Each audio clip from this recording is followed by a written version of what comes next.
Alright. Oh god. It's really heavy, you know.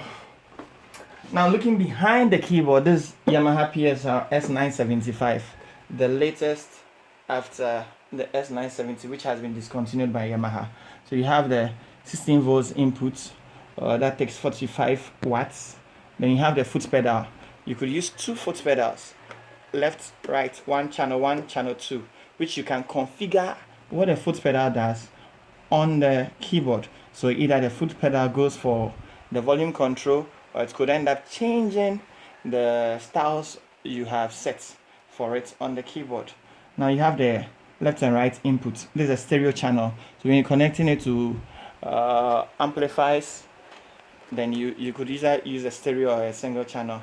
Then the aux input for iPhones and Android phones, direct channel inputs. You have your mic inputs. You have your gain here, the minimum, the gain here.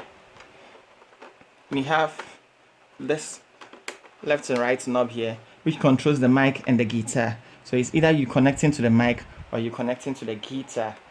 You choose, and your volume can be controlled manually from behind the keyboard as well.